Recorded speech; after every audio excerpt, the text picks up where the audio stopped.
আসসালামু আলাইকুম আরহামতুল্লাহ। শয়তানের সবচেয়ে প্রিয় মানুষ কারা, আজকে সেই সম্পর্কে জানব। আমরা সর্বপ্রথম চ্যানেলটিকে সাবস্ক্রাইব করে দিই, পুরো ভিডিওটা দেখার চেষ্টা করি ইনশাআল্লাহ। 1 নম্বরে, যে নারী মাথায় ওড়না ছাড়া থাকে সে আমার স্ত্রী। যার বিপরীত কোরআন এবং হাদিসে এসেছে, আমরা সে সম্পর্কে জেনে নিই। রাসূলুল্লাহ সাল্লাল্লাহু আলাইহি ওয়াসাল্লাম বলেছেন, যখন কোনো নারী বালেগা হয় তখন তার শরীরের এই মুখ ও হাত ছাড়া কিছুই দেখা যায় নয়। আবু দাউদ শরীফ সহিহ হিসাবে শাইখ আলবানী কর্তৃক স্বীকৃত।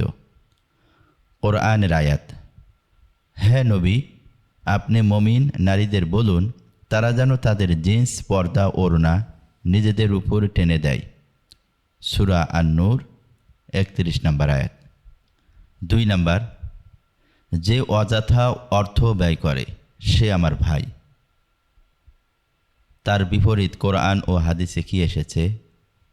কোরআনের দলিল হলো, নিশ্চয় অপচয়কারীরা শয়তানের ভাই, আর শয়তান তো তার প্রতিপালকের প্রতি অত্যন্ত অকৃতজ্ঞ। সূরা বনী ইসরাঈল 17 নম্বর। 3 নম্বর, শয়তান কি বলে? যে নামাজে ইমামের আগে রুকু করে সে আমার ছেলে। এর বিপরীত আমরা হাদিস কোরআন থেকে জেনে নিই। হাদিস, রাসূলুল্লাহ সাল্লাল্লাহু আলাইহি ওয়াসাল্লাম বলেছেন, ইমামের আগে রুকু, সেজদা, ওঠা বা বসা করো না।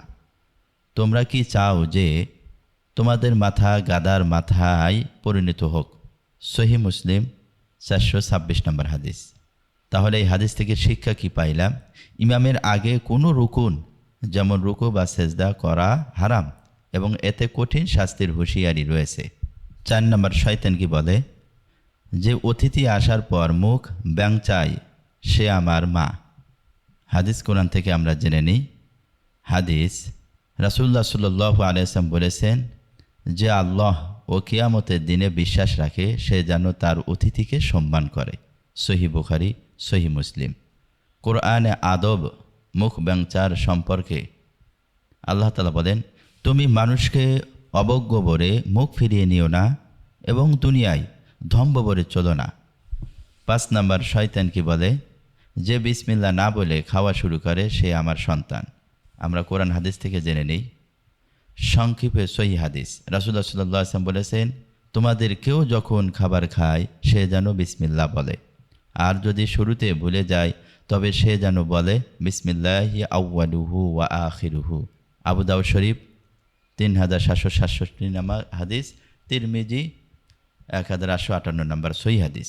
আরেকটি হাদিসে এসেছে, যে ব্যক্তি বিসমিল্লাহ না বলে খাওয়া শুরু করে তার খাবার শয়তান অংশীদার হয়। মুসলিম, আহমদ। 6 নম্বর, শয়তান কি বলে? যে আজান শুনেও নামাজে না যায় সে আমার বাবা। আমরা শয়তানের বিপরীত হাদিস কোরআন থেকে জেনে নিই। হাদিস, রাসূলুল্লাহ সাল্লাল্লাহু আলাইহি ওয়াসাল্লাম বলেছেন, আজান শুনে যদি কেউ বিনা ওযর সালাতে না আসে তাহলে আমি চাইতাম একজনকে আদেশ করি সে যেন লোকদের নামাজ পড়াই, আর আমি কিছু লোক নিয়ে তাদের কাছে যাই যারা নামাজে আসে না বা সালাতে আসে না, এবং তাদের বাড়ি আগুন দিয়ে জ্বালিয়ে দিই। সহিহ মুসলিম 651, সহিহ বুখারী 24-20। হাদিসের শিক্ষা, আজান শুনেও মসজিদে না যাওয়া মারাত্মক গাফলতি। রাসূলুল্লাহ সাল্লাল্লাহু আলাইহি ওয়াসাল্লাম এমন ব্যক্তিদের জন্য শাস্তির ইচ্ছা প্রকাশ করেছেন, যদিও বাস্তবে তা করেননি। হাদিসটি পুরুষদের জন্য জামাতের গুরুত্ব বোঝাতে বলা হয়েছে।